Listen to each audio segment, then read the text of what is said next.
Diana, welcome back. Thank you so much for having me. Well, I'm excited for our conversation today and hopefully to dispel some myths that are still floating around. But before we do that, I have a note from your bio that you have synesthesia and you see colors when you hear music. And I would love to hear what that's about because I'm aware of this concept, but I've not experienced that. Yeah. It's so funny because I was chatting with my son, who's now 18, but a few years ago we were chatting and I was like, did you know that like I see like every number has a color associated with it? And he's like, yeah, like who doesn't, 2 is blue. And I said, I know exactly.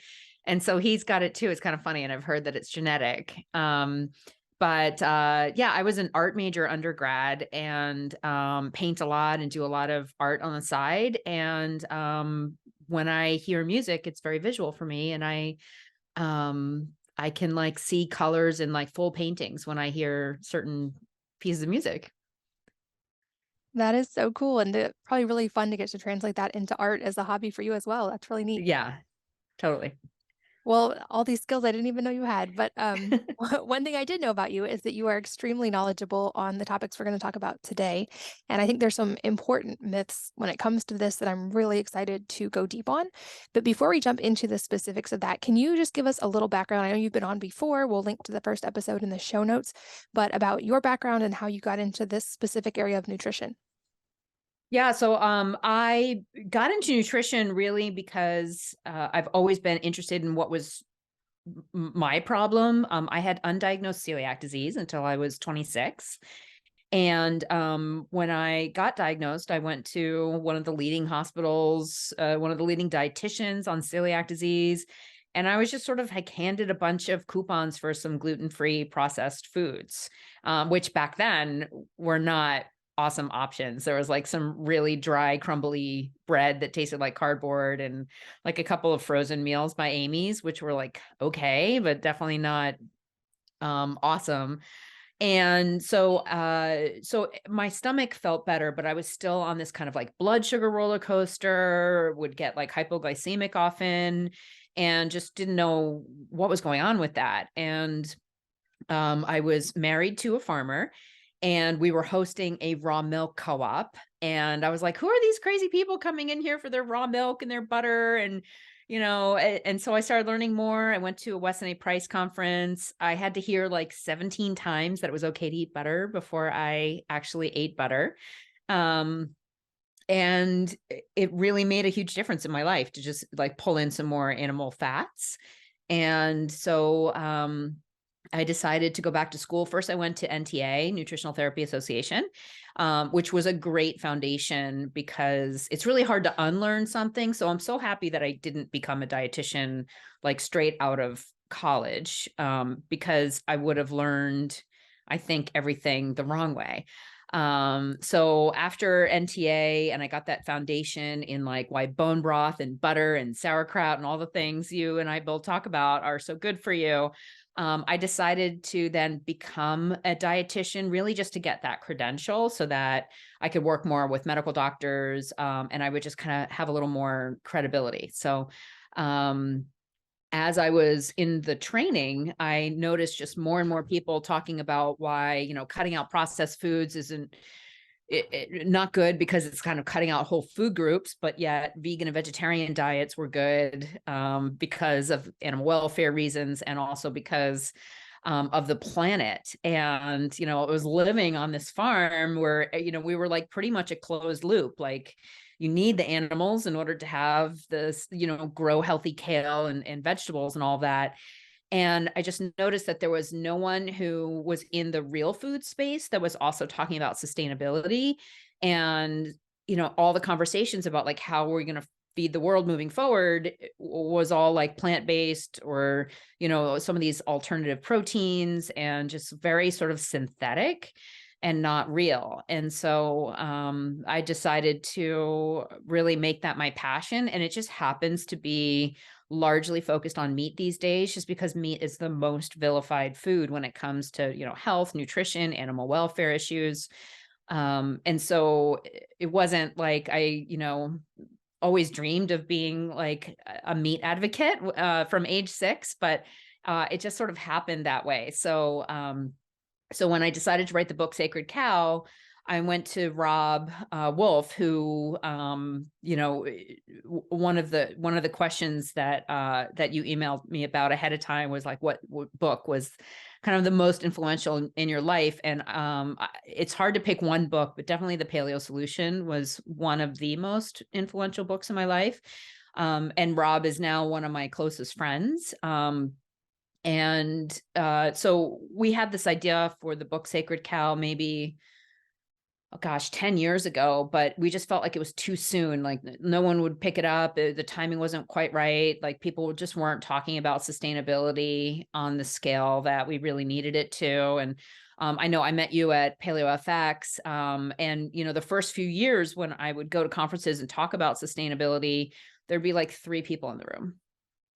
But then towards the end, it would be standing room only. Everyone wanted to know, at least how to defend themselves when, other people were coming onto their social media feeds and claiming that, cows are destroying the planet and it's wrong to eat beautiful animals and all these things. And so we felt like the timing was right to put out the book. And then halfway through writing the book, yet another vegan documentary came out. And, talking about how if you feed your kids meat in the morning, you might as well be giving them cigarettes for breakfast. And so I decided if I really want to reach a lot of people, I better make a film about this. And so that's why I made the film Sacred Cow. So lately I've been just doing a lot of traveling and speaking. I started a nonprofit just to advocate for access for animal source foods to people that need it. And I'm like a meat evangelist. Well, and like you, I went to Weston A. Price conferences pretty early on in my own journey and actually met some of my closest friends at that particular conference and have kept in touch. They all actually live close by now, which is exciting. But that also opened my eyes pretty early on to some of these things we're going to talk about. And you are so much more well-researched on this than I am, so I'll always love to learn from you. I know this one question could be many episodes of answers on its own, but to start really broad, what are some of the common myths and misconceptions around meat consumption that you hear the most? Because I know you get a lot of engagement on these topics on social media, and you probably have Mhm. some very recurring questions/objections. Yes, definitely. So I'd say the biggest, well, they fall into 3 camps. There's nutrition, environment, and ethics. And so we can go down any rabbit hole you think your listeners might be most interested in. I'm sure you talk about nutrition a lot, but nutritionally, it's does meat cause cancer, heart disease, and can I just eat plants for all the nutrients I need? The answer is no to all of those things. The studies against meat are not solid science, and there's very good evidence that meat is incredibly important for cognitive development, especially in women and children. um and then we move on to environment, and that gets broken into, are cows inefficient with land use? Shouldn't we just only grow vegetables? Are they inefficient with water? Does it take 10 bathtubs full of water for a burger? um let's see, greenhouse gases, and then there's one more environmental argument that I'm spacing on right now, but so we've got the environmental like issues around meat. And then of course there's ethical issues, which are it can be a challenge to figure out, everyone has their own ethical moral compass, right? So what might make sense for you or I might not, be justifiable reasons to eat meat for someone else. But I think at the end of the day, I think your personal food decisions should be your personal food decisions. But then to impose your personal decisions on other people is wrong. That's called imperialism. And we know that that's wrong. We know that, we should allow people to have the choice to choose whatever diet is appropriate for them and their family. And when it comes to children, we do know that meat is absolutely critical for cognitive development. And so those pushing a meat-free diet, especially on children, I think there's some ethical considerations to that need to be explored more deeply. Yeah, so many directions to go, and I definitely want to circle back to that one because I feel like at least I most commonly hear the ethical arguments right now, and they seem to go in waves. But Starting off on the nutritional side, because this is the one I'm most personally well versed in. You mentioned some of the top bullet items, and certainly we've all probably seen the headlines in the media about red meat causing cancer and processed meat causing cancer. And I know there's a lot of nuance and things to delve into here. I also feel like a lot of these arguments are based on a lot of assumptions. And at least for me, when I've actually gone to the literature itself, that's not what the study actually says. And this is a widespread problem, much beyond just meat consumption, where the media will tend to pull a sensationalist headline out of a study and ignore the entirety of the data of the study. But let's actually walk through the health implications, the nutrition implications of meat consumption, especially, and where some of these myths come from. Yeah, I mean, the myths are coming even today, even from the Lancet. So there's a study called the Global Burden of Disease, and it comes out every 2 years, and it's what most global food policies are set on. And they reference back to this one massive paper. And in the 2019 issue of this study, red meat was found to be 36 times more deadly than it was 2 years prior. And the researchers said they conducted their own systematic review. They never showed any evidence for this. There's not been any new evidence showing that meat is more toxic. And they set the tolerable risk exposure level to 0 amount. So meaning any amount of red meat you eat is contributing to your death with no evidence at all. So this isn't happening just, through, vegan influencers online. We're seeing headlines like this from the New York Times, from the Wall Street Journal, the Washington Post, Vox, the Economist. Those are just a handful of the most anti-meat media places. And so it's really a tidal wave, and it's coming from everywhere. People are really misinformed about all of the aspects of meat, and um, they just don't get it. And there's a lot of money to be made in the fake meat products out there. And I think that's where a lot of the misinformation is being driven from, is, Silicon Valley and the people that are standing to gain financially from this. So, but yeah, the nutrition against meat, the studies nutritionally against meat are weak at best. And so there should never be any policies set on that. They largely use association. So if you take your average vegetarian and then compare them to an average American meat eater, there are so many lifestyle differences between these two populations, right? So a typical vegetarian is more likely to do yoga, exercise more, eat fresh fruits and vegetables, less likely to smoke and drink, all those important things that we know are good for health.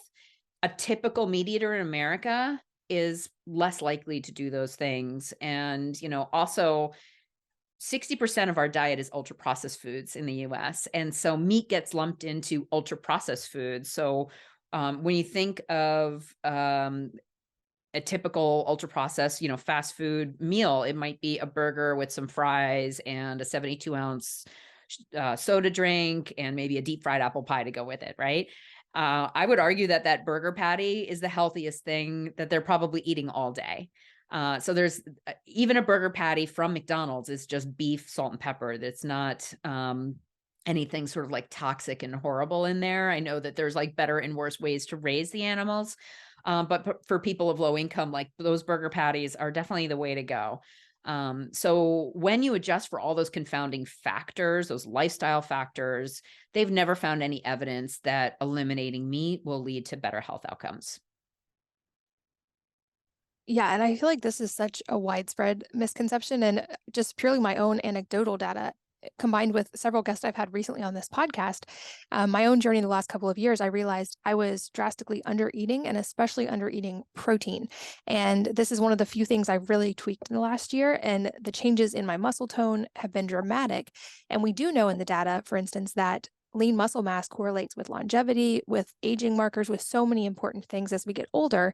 And so I have a lot of concern when we talk about people trying to remove animal meat from our diets entirely. Like you said, this could have really, really negative impacts on kids, but for all of us. Especially women and children. And I've seen your health transformation too, and I'm like so happy about it. And I think Women are taught that only a certain amount of protein is like right, and that we're all eating too much meat. I think there's this perception that all Americans are setting down to like a 72-ounce tomahawk steak every night for dinner. But the average protein intake is actually less than ideal. Our protein requirements set by the RDA for protein is about half of what's the optimal amount. And gosh, I just think everyone needs to be probably doubling the amount of protein they're getting. And so this whole idea of like less meat, better meat, I hear that a lot from the regenerative grass-fed community. And I question the less meat part because I don't necessarily think that we're eating too much meat. I think there are some people out there that are, over consuming calories. But when it comes to meat, and it's not just the protein, it's also the micronutrients you're getting in there, the satiating quality of that meat. Like it just fills you up. And so if I get a brand new nutrition client, the very first thing I do is jack up their meat intake because they're just less likely to overindulge in other foods if they're full of not just all those great amino acids, but also the iron, the B12, and all those other micronutrients that, when we're deficient in them, actually drive cravings for other foods. Yeah, and when we really start delving into not just the minimum to survive, but optimal amounts of protein consumption and breaking that down and working backwards, it becomes obviously difficult to even get enough minimal protein without animal foods because the amount of calories and volume that you would have to consume would be daunting every single day. And I've had guests like Dr. Gabrielle Lyon talking about, the problem in the US is not that we are over fat. That's a symptom of the fact that we are under muscled. And protein synthesis, there's this whole cascade she explains, but basically, we have a higher need for protein than we're currently getting. And she views this as one of the big factors that we're facing right now. And I know you've talked about this as well. But to your point, like for women and children, this is pretty dramatic and important. Yes, and I'm a huge fan of hers. I love her work. I think that another thing is it's possible to still meet your total protein needs, but also be deficient in amino acids because plants just don't have that right amino acid profile that we need. And even when we're talking about, like you mentioned, calories, to get 30 grams of protein, you could eat 180 calories worth of steak or 750 calories worth of beans and rice. And so we don't need extra calories or extra carbs in our food system. We just need good nourishment. And kids are wiggly and squirmy. It's hard to get them to sit down and really like eat 750 calories worth of beans and rice. There was a study that was done in India that looked at, what would an 8-year-old boy need to eat in terms of lentils in order to get his daily protein requirement. And they found that he physically couldn't eat that enough lentils to get it. Like it's just really hard to put back that much food and still meet your protein requirements. And there's also a lot of longevity people out there talking about how we need to eat less protein for longevity. And I mean, I'm in Dr. Lyon's camp as far as like, do we just want to like live forever and be like stuck in a hospital bed and not functional? Or do we want to like be robust and strong as we move forward? And so, sarcopenia, which is age-related muscle loss, is a really big problem. And the best way that, anyone over 40 can really push back against that is to double their protein intake and lift heavy things. Yeah, those have been consistent themes among many of the experts on this podcast, and I always love to hear those echoed. And I don't want to be alarmist, but I've seen enough news headlines recently to make me a little concerned about this. Do you think we are in a situation where we could actually face an inability to access animal products in the future with a lot of the way that these things are starting to move? Yeah, I mean, I was just at COP27, which is the UN climate change talks in Egypt, and there are a lot of people out there pushing for less meat, more alternative proteins,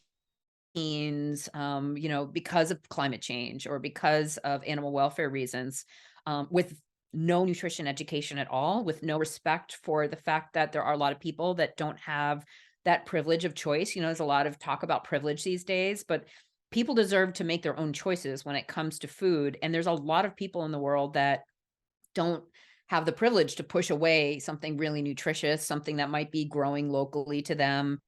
Also for women, Still today in 2022, in half the countries worldwide, women can't own land, but they can own livestock. And so when we can empower these women by giving them a goat or a flock of chickens, it improves the economic stability and the nutrition status of the whole household.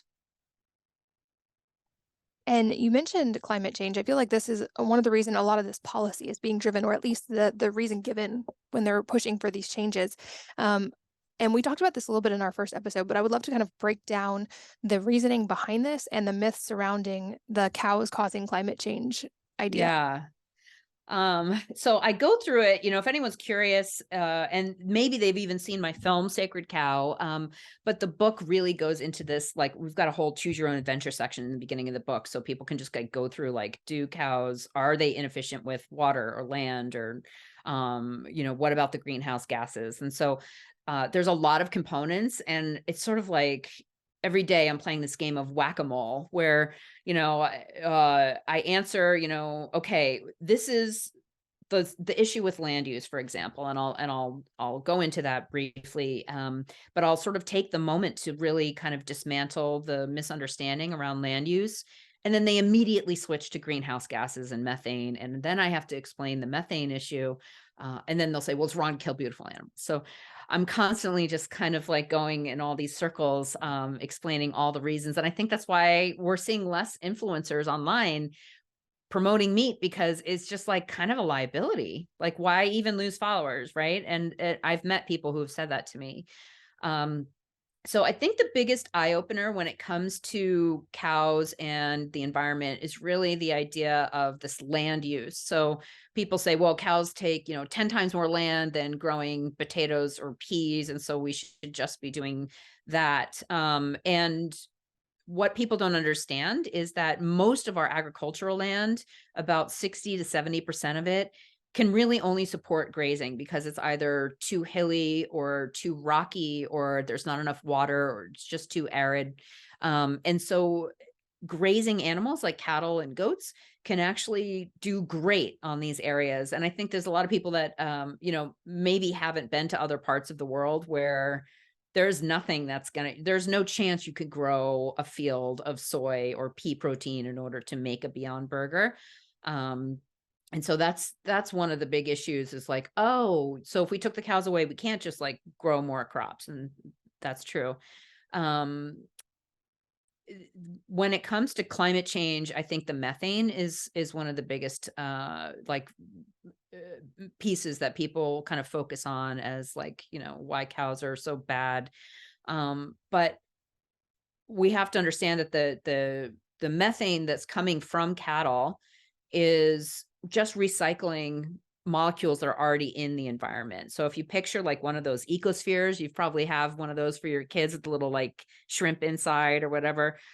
So it's like if you were saying that shrimp is evil because when it eats the little algae in there, it's emitting methane. But even though the methane then breaks down quickly and gets just recycled back into that ecosphere, so it's not like adding brand new greenhouse gases to that ecosphere.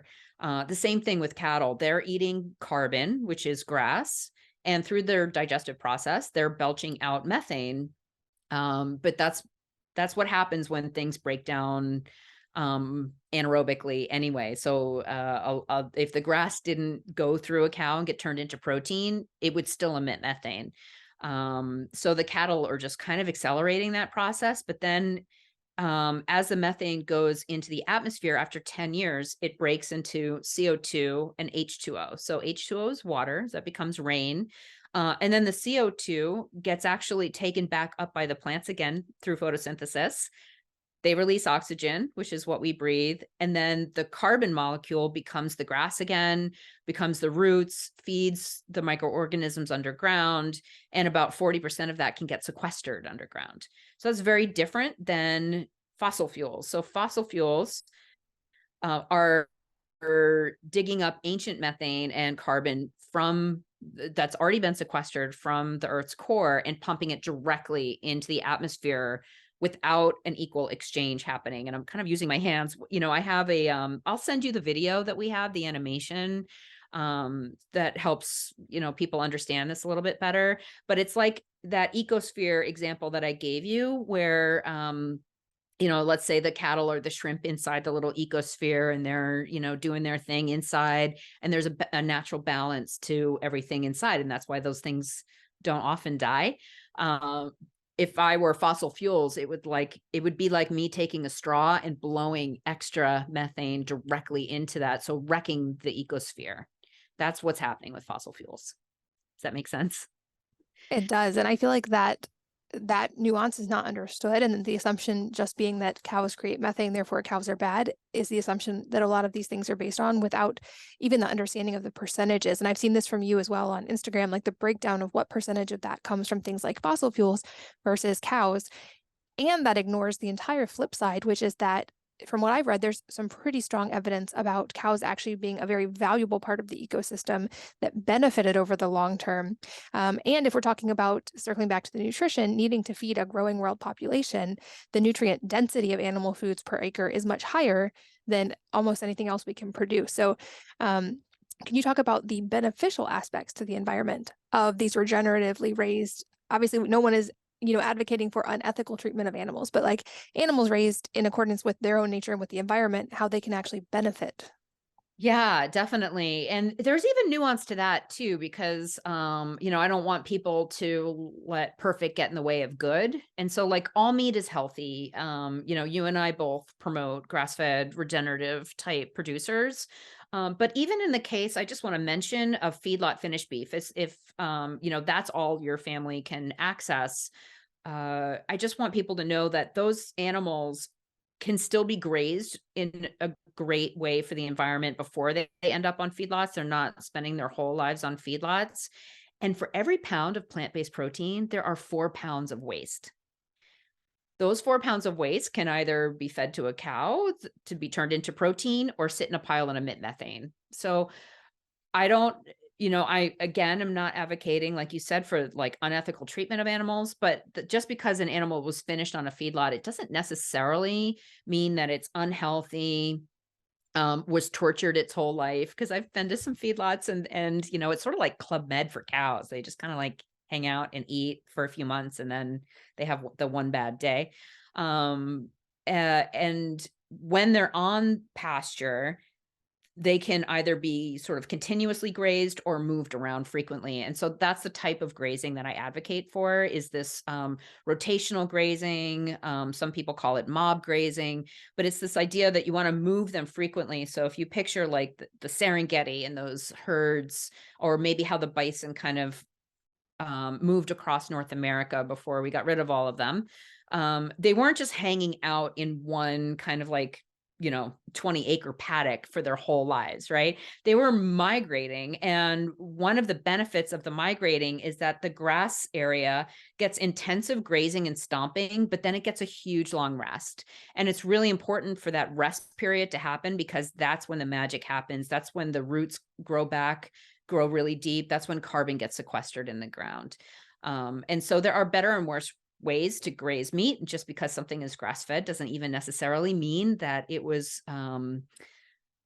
grazed in a way that's actually really benefiting the environment. So again, in the film Sacred Cow, we kind of show the difference between that type of grazing and the continuous grazing, which actually leads to animals being sicker because they're, as if one animal has like a parasite load problem, it poops in the field.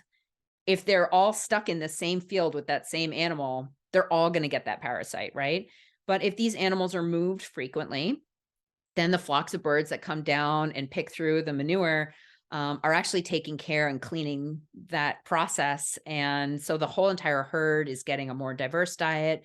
They're healthier animals. There's more protection for the wildlife. There's more biodiversity in that area. And so, so I'm a huge advocate for making sure that animals are moved frequently. And I think, are there any other myths within those two categories that you feel like are very top of mind that are often talked about or that you get a lot of heat from? Yeah. I'd say the water one is another really huge one, right? So everyone, well, they're inefficient with water, as if cows are just these like ever expanding blimps, just sucking all of their groundwater, taking water away from people. And that's not really true. The way we measure water is there's blue water and green water. Green water is the moisture that's already in the grass. It's already in the environment. Blue water is when you look down at a map and you see like lakes and rivers, that's blue, underground aquifers, things that we're using for irrigation, that's blue water. 97% of the water footprint attributed to cattle for grass-fed cattle is green water. So it's like whether or not that cow was in the environment at all, it's rain. It's like saying that you walking to a train station when it's raining wasted water because the water fell on you. Um, in feedlot finished cattle, it's still really great. The green water percentage is 94%. So that means that the majority of the water that these cows are taking in is just moisture that's already in the feed that they're eating. And so very little of it is actually competing with humans for drinking water. Um, Foods like almonds, which are flood irrigated with aquifers, those are competing directly with us. It's wasting way more water than beef. Sugar, rice, and walnuts are also much more water intensive than cattle are. When we look at the blue water and the green water. And now potentially the most touchy area that seems to be the one that people default to when they run out of arguments within these other two categories, which is the ethical side. Yeah. And much like you, I certainly want to respect anyone's right to make their own dietary choices, and I would never judge someone for choosing not to eat animal products. It, however, seems like there is a big movement of, like you said, trying to remove animal products from the ability to even choose to eat them for the rest of the world. So let's Mhm. really delve into the ethical side, because I feel like this is the one that probably is the most difficult to like logically come at for some people. Yeah. And there's so many angles to this. And I think that there are issues in the meat industry, there's issues in the slaughterhouse industry. There's also issues in the tomato industry with, I mean, still in the US, you're down in Florida, correct? There are still child labor and migrant workers and exploited workers in the vegetable industry. It's actually much worse than in just because there's you need more labor to harvest all of those tomatoes than you do to raise livestock. So there are farm worker issues. There's a really great film that was made about that called Food Chains. Actually, Eva Longoria was the producer of that. It was really fantastic. Um, and there's also a lot of death that happens just from chemical spraying, from tractors. So there is no way that any of us can eat from a food system where no death is required, right? So then you have a choice. Well, do I want to just think that, ignore things and just, claim that, well, I didn't intend for any animals to die, therefore I get off free. And, that doesn't really hold up in court very well. So, no, you can't claim intent. So then we move on to this argument of least harm. If you want to cause less harm with your diet, should you be consuming animals or not?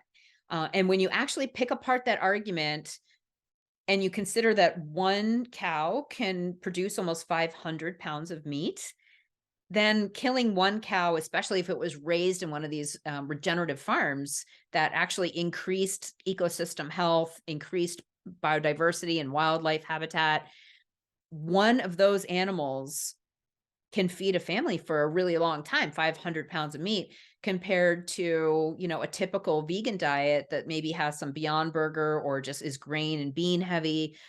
There's a lot of monocropping involved in that. Not, none of those fake meat products are made with organic ingredients, none of the major ones anyway. So there's a lot of spraying involved. There's like a complete ecosystem annihilation that has to happen in order for those crops to survive. Um, but then even if you discount all of that, we have to understand that, pulling meat away, especially from growing children, can cause very serious permanent brain damage. B12 deficiency can causes permanent brain damage in children. So when I see meatless Mondays in the New York City public schools and then vegan Fridays, so you're taking a population where 70% of these kids are already low income, 10% are homeless. And so they're going home to a food insecure household, right? Where maybe in the morning they get some cereal. Maybe at lunch they might get a sandwich or some mac and cheese. Who knows what they're getting for dinner? Probably some fast food. The meat part of the fast food, just like I was illustrating before with like a fast food dinner, when you think in the context of what do inner city children eat, that burger patty is probably the best thing they're doing. So if we're telling these kids, which, the Meatless Monday campaign gets to put propaganda all over the school, telling these children how meat is bad for their health and bad for the environment. When we tell these kids this, then what are they going to do? Go order a burger meal with no burger patty in it and just get like the fries and the bun and they're not going to go to Sweet Green and get a $20 kale quinoa bowl, right? And that's not what's being served in the schools too. I've seen pictures of what vegan Fridays and meatless Mondays look like, and it's just refined starchy carbs. It's not these beautiful salad bowls that I think a lot of people assume.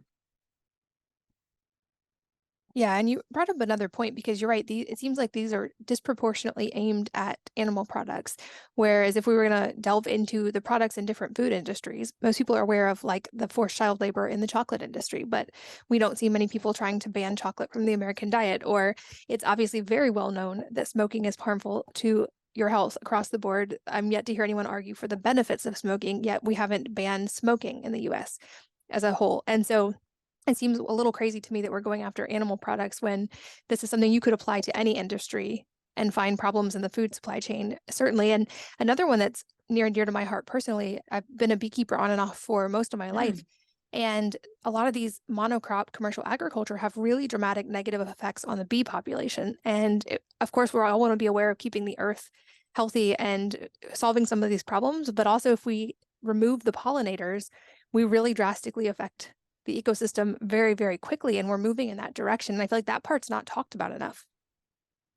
Yeah, and it's really too bad because a lot of the organizations that are pro bee, and I've been stung a lot and I have like really strong reactions to insects. So I've never had the guts to be a beekeeper, but I'm always like very in awe when I meet somebody who has the guts to do that. But when I see Friends of the Earth, for example, as an organization that has been, really vocal about making sure that we don't have any nicotinamides in anything, and they've been very pro bee, but they're not pro regenerative livestock. They're very anti-animal agriculture across the board without accepting any benefits at all that animal agriculture can have. And I think that, what we're seeing is this massive polarization in every way by every camp in the US, right? You're either urban or rural or blue or red, or there's just no room for nuanced conversations, for deeper conversations, and for listening. Everyone just has these knee jerk, headline reactions to everything. And the problem is like with the almond industry and bees, like all of that almond milk is destroying the bee population. But we don't hear people, arguing for bees' rights and banning almonds, for example. Yeah, great point. And yeah, I just like to remind people, as the bees go, so goes humanity. So I hope that we start to like have these nuanced conversations. And I think bringing awareness to all of these problems for the moms listening and for those of us who do choose to feed our families animal products and understand the importance of them, it brings up the question of what can we each do at a personal level in our families and our communities to help solve some of these problems, because nobody wants to continue to create problems for the environment or for nutrition or for ethical reasons. So how can we help solve these problems and also make sure we have continued access to these products as this political climate gets a little bit more unstable? Definitely. I've been doing a lot of advocacy work. Out of my film grew a nonprofit called the Global Food Justice Alliance, where I advocate, exactly for what you said, for access to nutritious animal source foods, especially for women and children. And there's a lot of companies that are starting to add like a donation at checkout to global food justice. Or I'm also working with an NFL player right now to get meat sticks, Paleo Valley meat sticks into the backpacks of food insecure kids in Cincinnati. So we're trying to get meat to people. And it also helps some of the work that I do, just flying around the world and trying to meet with policymakers and make sure that they're, in New Zealand, they're taxing beef farmers for the emissions. There's no feedlot situations happening in New Zealand. It is all grass-fed beef. And these farmers are now being taxed for their carbon emissions, or they're being told to plant monocrop trees. So take perfectly good food production land out of use and plant non-native pine trees, just to sequester carbon to offset the emissions from the cow. I mean, it makes no sense at all. And that's just what's going on in New Zealand. There's stuff going on in Ireland. The Netherlands, you might have heard, is eliminating like 30% of all agriculture is being eliminated in the Netherlands. So feel free to support the work I do, because I'm the only nutritionist out there that's actually pushing for this and talking about the nutritional benefits of meat.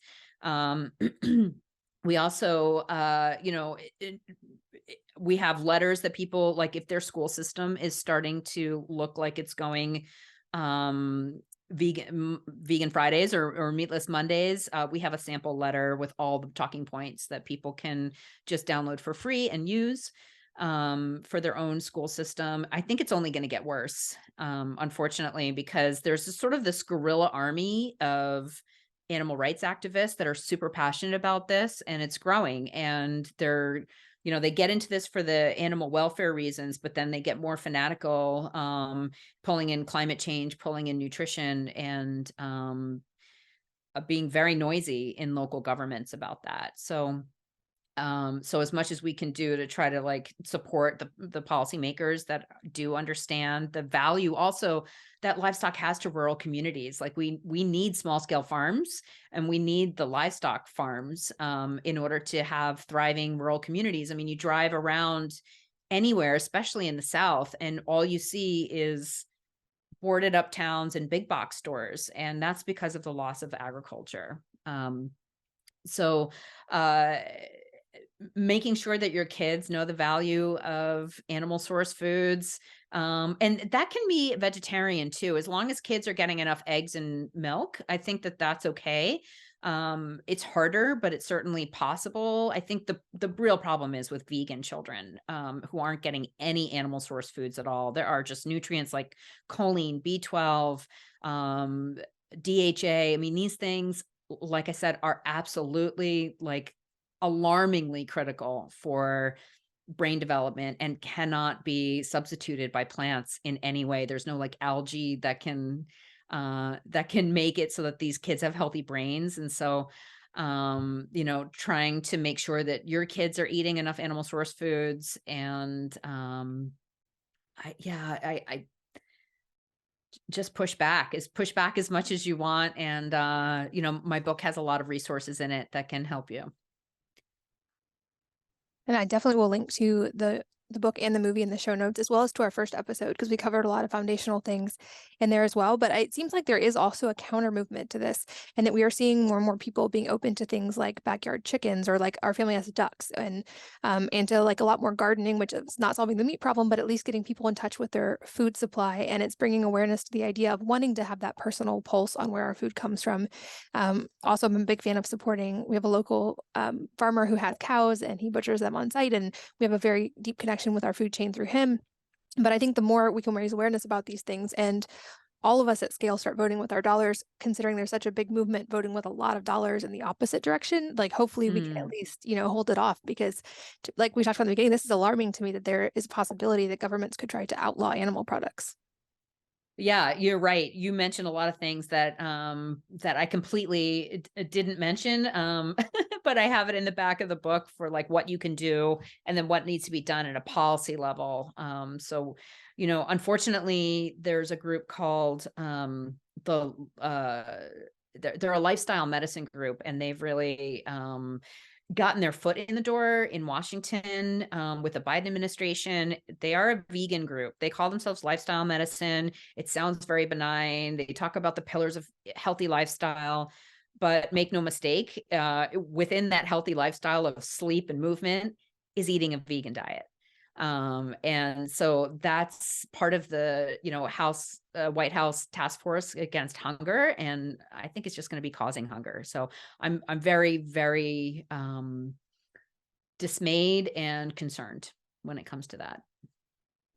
Yeah, and I will also link to some of those resources. I know they're all in the book. I'll link to the book as well, but some of these resources so people can find them and keep learning more. Because like you, while I, for instance, wouldn't choose to be a chain smoker myself, I fully support anybody else's right to choose to do that. Just like even, if I wouldn't choose to be vegan, I fully support anyone else's right to be vegan. And I feel like that's an important thing to keep in all directions so that we have sovereignty over our food choices, which is one of our sort of like most basic pillars of our humanity. So Yeah, and to that point, and I'm glad you brought that up, because I've seen people say, well, should we have a sugar tax? We should not have a sugar tax. And here's why: because the government shouldn't be deciding what food should be taxed and what shouldn't be taxed. And guess what's next if we allow a sugar tax? A butter tax, a meat tax. And people thought I was crazy 5 years ago. I wrote a whole blog post about this, and now we're seeing this like actually being discussed in Washington. And even without an official tax on these things, I feel like a lot of these things we've talked about are leading to more difficulty in the manufacturing and the raising of all these products, which is increasing the price of them already. Like I think butter is one of the ones that has gone up the most. Butter and eggs have gone up really drastically over the last few years for a host of reasons. And of course, the last few years have been challenging for many people for many reasons, but I feel like we're even seeing this inadvertently in food costs right now. Yeah, but you know what? We have a post coming out on and on my website talking about meat is still, if we're comparing food to nutrients and not just to per package. We went to Walmart.com and looked at the price of organic grass-fed beef per ounce and found that it was cheaper than Beyond Meat by a lot.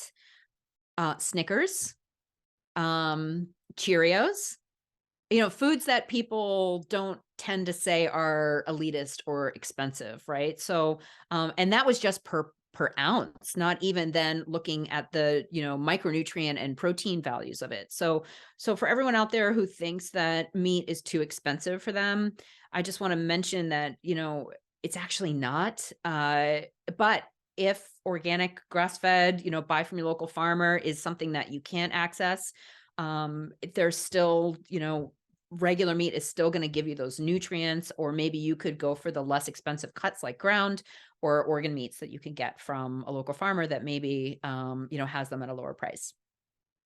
That's a great point. And returning to some of these sort of ancestral foods and using them in ways that preserve and use every part of the animal is a much less expensive way often to do that. And I think you also touched on a really big key point, which is that it's no secret that in America, it's said so often, we're overfed and undernourished. And so these are inarguably some of the most nutrient dense foods per ounce. Even if you disagree with eating animal products, they are on paper some of the most nutrient dense foods you can consume. And so when we're facing this nutrient deficiency epidemic, it seems a little absurd to take away foods that are high in nutrient density, especially if we're not going to address all these other problems that are contributing as well. So I feel like we've gotten to shed light on so many important parts of this conversation, and I know there's still so many more that we could talk about, so maybe we can do another round on this someday, but I'll make sure to include all of the resources we've mentioned in the show notes so you guys can learn more and find Diana's work. And a couple last questions I love to ask. The first being if there is a book or a number of books that have profoundly impacted your life, and if so, what they are and why. Yeah. So earlier, I mentioned The Paleo Solution by Rob Wolf. That was definitely pinnacle in changing my whole way of thinking. Another book along those lines is Ishmael by Daniel Quinn. Really blew my mind.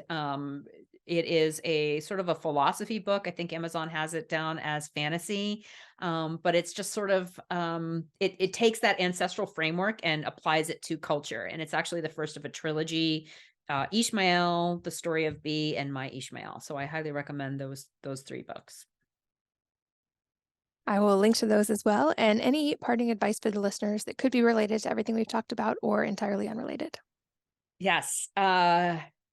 just jack up your protein, please jack up that protein. Like, I mean, get as close as you can to 1 gram of protein per pound of body weight. And I know that sounds radical and crazy.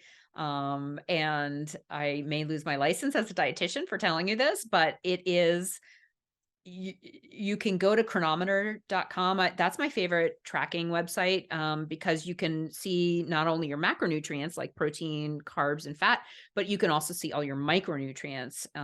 Watch your iron. Women are deficient in iron. Even eating red meat 3 times a day, you can still not meet your total daily iron requirements. So take a look at that as well. I'll definitely echo your advice because I've seen this firsthand play out for me in the last couple of years and how drastically different I feel and how much stronger I've gotten with upping my protein consumption. So definitely encourage you guys do more research on this, look into it, experiment with it in your own life. Diana, thank you so much for your time today. It's always so fun to get to chat with you, and I love that you are tackling some of these big issues head on, and I'm really grateful for your work. Thank you so much for having me. And thanks as always to all of you for listening and sharing your most valuable resources, your time, your energy, and your attention with us today. We're both so grateful that you did. And I hope that you will join me again on the next episode of the Wellness Mama podcast.